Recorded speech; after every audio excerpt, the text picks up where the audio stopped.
नमस्कार, आदाब।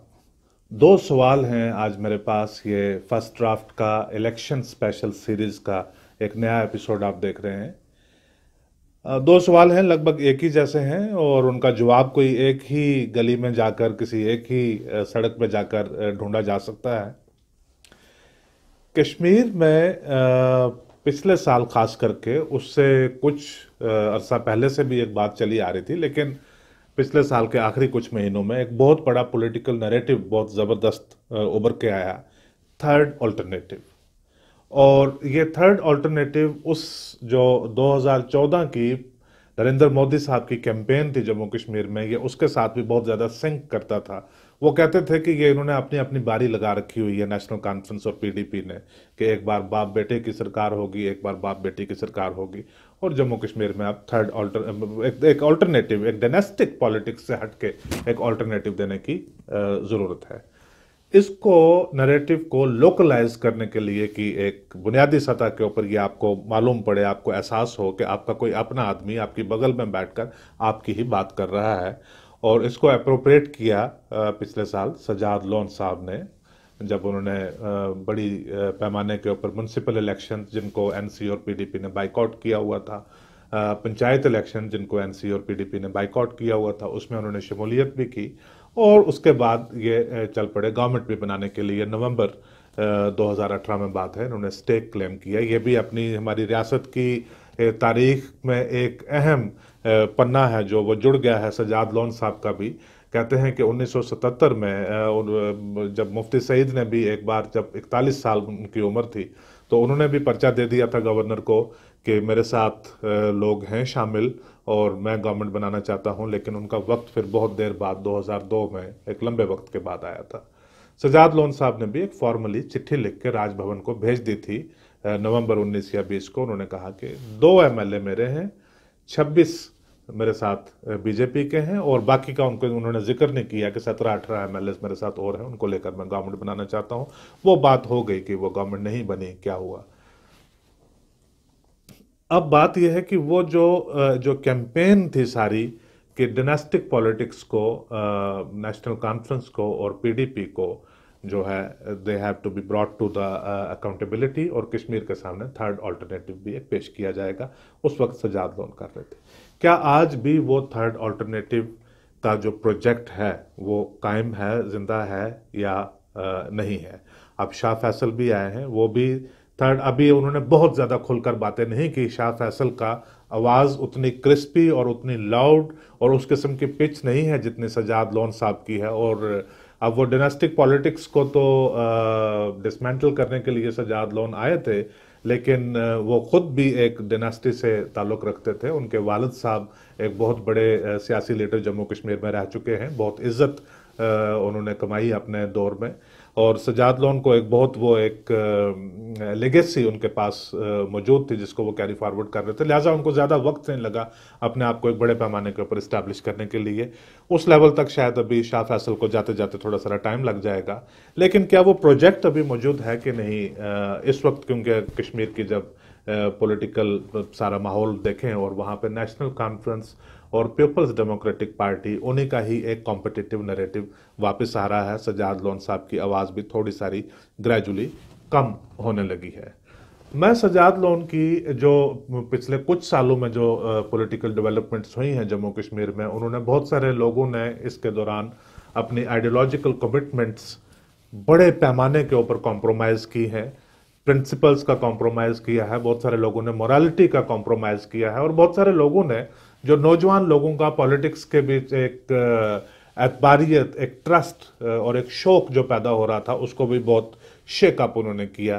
कि आप कई सालों तक आप एक पर्टिकुलर आइडियोलॉजिकल फ्रेमवर्क में आप लोगों को ढालते रहें, फिर अचानक आप कुछ उसके बरक्स करके दिखा दें और लोगों का आप में, आपकी सियासत में यकीन नहीं रहता। लेकिन सजाद लोन एक ऐसे शख्स हैं जिन्होंने 2014 के इलेक्शन के दरमियान, right in the middle of the elections, जब कश्मीर के अंदर कैंपेन चल रही थी, पीडीपी खासकर उस कैंपेन को रन कर रही थी कि जो बीजेपी वाले हैं इनके हाथ मुसलमानों के खून से रंगे हुए हैं, ये वो लोग हैं जो जम्मू कश्मीर के स्पेशल स्टेटस के मुखालिफ हैं, ये वो लोग हैं जो डायलॉग के मुखालिफ हैं। लिहाजा हम वाहिद एक ऐसी पार्टी हैं जो इनको रोक सकते हैं और आप हमें वोट डालिए ताकि हम इनको जम्मू कश्मीर में आने से रोकें, इनको यहाँ पे सरकार बनाने से, हुकूमत बनाने से रोकें। लेकिन बाद में उन्होंने जाकर बीजेपी के साथ हुकूमत बनाई। BJP has every right to do its politics anywhere in the country including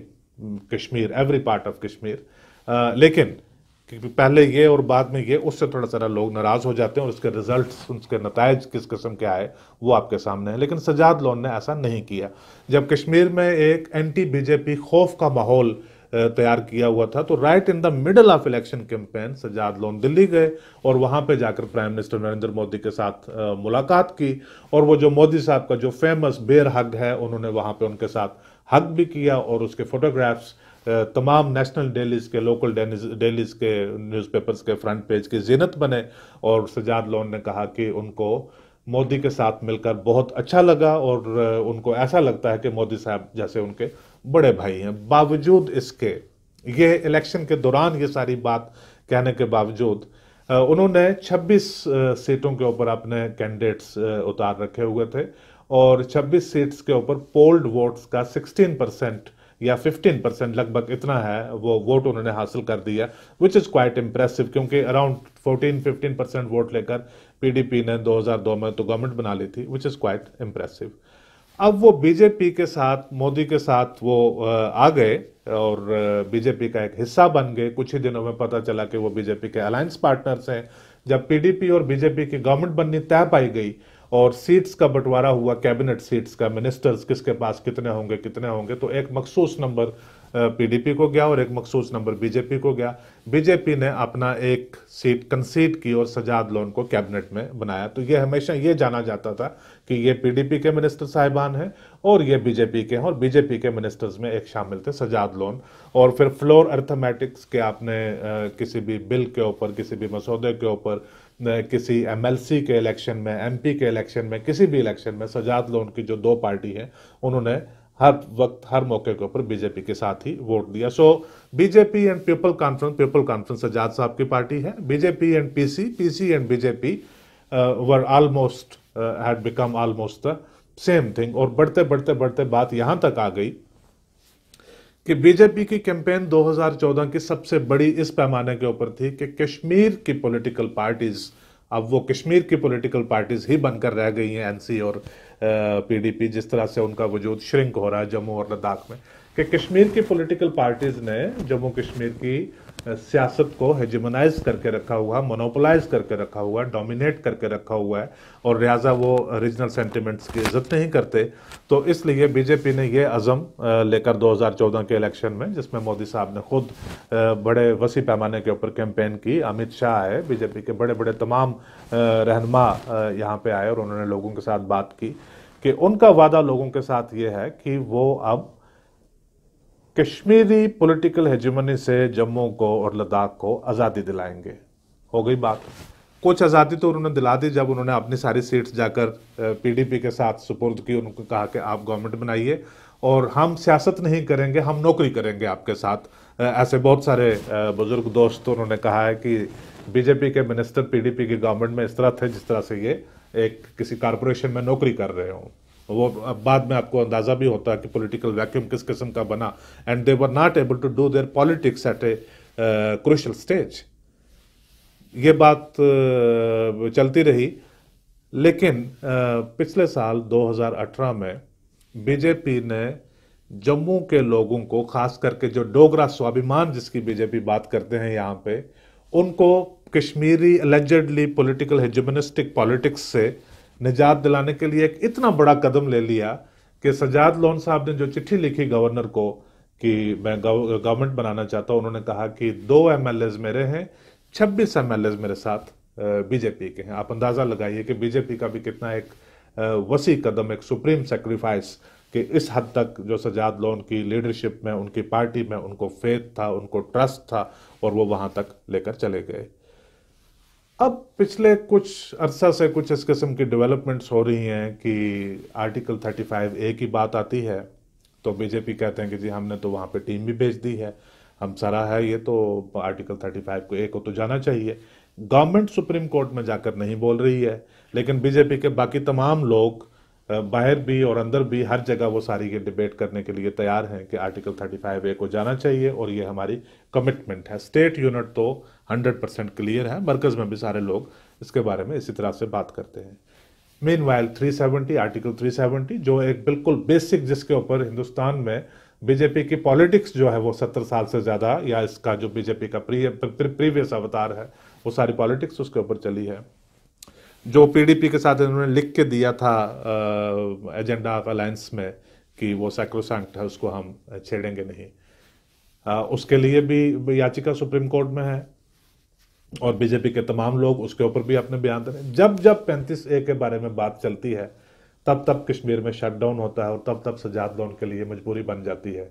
वो कहते हैं कि इन कॉन्स्टिट्यूशनल प्रोविजंस को मत छेड़िए, और तब तब लगता है कि आप जो कश्मीर में जिस किस्म की सियासत करते हैं और जो बीजेपी जिस किस्म की सियासत मुल्क भर में करती है, वो एक इवेंट के लिए, एक गवर्नमेंट बनाने के लिए, एक पावर शेयरिंग की हद तक तो वो ठीक है, लेकिन पॉलिटिक्स के प्रोसेस में आप उसको प्रैक्टिकली अप्लाई नहीं कर सकते। उसमें हर रोज आपको अपनी कॉन्स्टिट्यूएंसी के साथ, अपने ऑडियंस के साथ एक मुख्तलिफ बात करनी पड़ती है।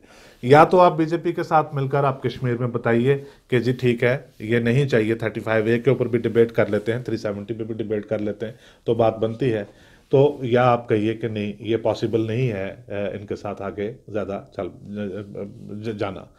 ऐसे बहुत सारे, ये तो अब कोई एक दो बार तो हुआ नहीं, आपने देखा कि पिछले 2-3 महीनों में एक स्पेकुलेटिव सी खबर कहीं से आ जाती है, शायद अगले हफ्ते एक लिस्ट में आ जाएगा, कॉज लिस्ट में आ जाएगा सुप्रीम कोर्ट में केस, और उस पर डिस्कशन हो जाएगी। और यहाँ तक कि ये फरवरी के एंड में जिस तरह से तैयारियाँ कश्मीर में हो रही थी, इतने ज़्यादा र्यूमर्स हो गए थे, फिर उमर अब्दुल्ला साहब ने कहा कि उन्होंने फारूक अब्दुल्ला से रिक्वेस्ट की, उन्होंने राजनाथ सिंह साहब से बात की कि खुदा के वास्ते बताइए होने वाला क्या है यहाँ पे, इतना फियर साइकोसिस।